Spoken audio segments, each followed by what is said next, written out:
mao kini general rule sa standard operational procedure sa kapulisan nato. Ang exemption nito mga kaigsuunan kanarang mga hot pursuit operation nga mamahimo silang dili sila mag uniforme, plain clothes, og kaning mga high risk nga mga checkpoints og kaning undercover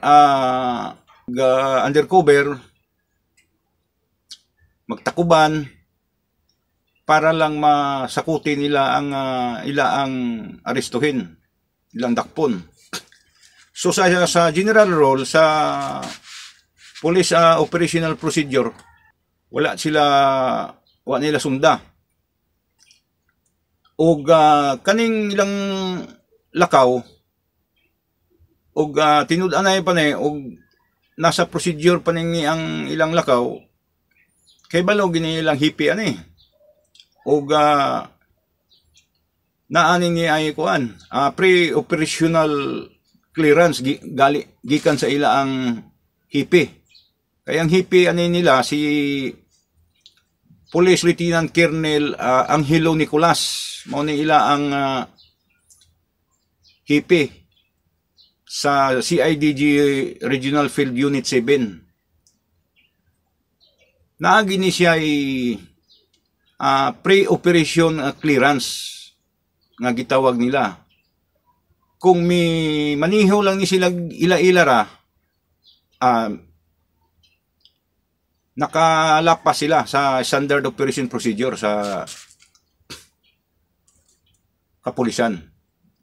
Mao ni ilang gibansagan mga kaigsuunan sa mga pulis code 2. Mao ni ilang gitawag nga code 2. Kana bang mga hilong lakang mga mo pasiugda og mga police operation nga kahibalo ang ilang hipi, mamaayo unta og ma-successful.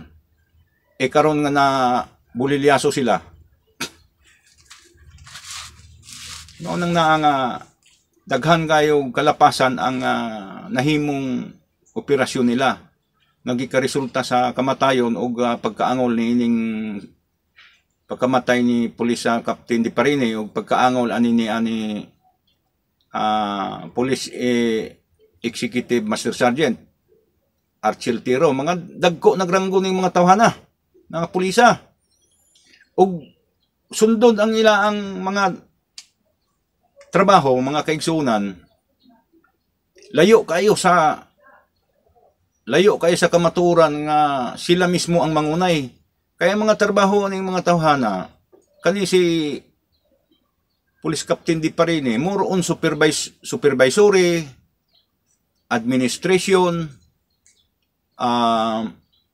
personnel management, paperworks, narani sila sa opisina. Kung sundon gud ang ila ang tinud-anay nga trabaho. Hasta ni si Police Executive Master Sergeant si Archel Tiro, kay mao man ni siya pinakataas sa non-commissioned officer sa mga kapulisan sa iyaang unit. Ang trabaho po niya is administration din, admin, tapos coordinator siya. Reporting trabaho kay siya may monitor sa mga non-commissioned officer. Mahimo siyang coordinator, naghimo og mga accomplishment reports, incident reports, tanan nga mga kalihukan sa mga non-commissioned officer, siya mo'y naghawid siya mag-submit dito sa ilaang mga superior. So layo kay sa katinuuran nga legit police operation ning gihimo nila.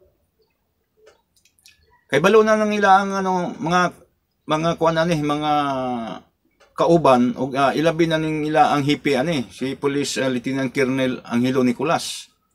Kay balo na ni sila og atong ibutang pod og mag-serve sila og warrant of arrest, dakpo nila ni ang akusado. Sablay po sila kay bag-o pang naka-renew ni sa iya ang permit to carry firearms.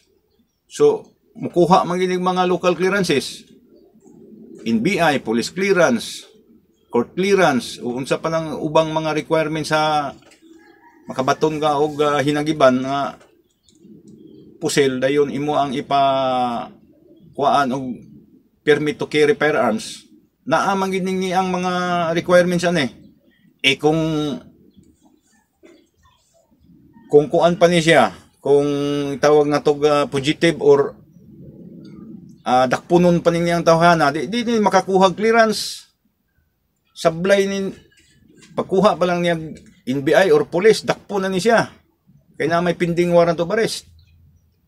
So, di ko katuog yun og legit operation gihimo aning duha na to ka kapulisan.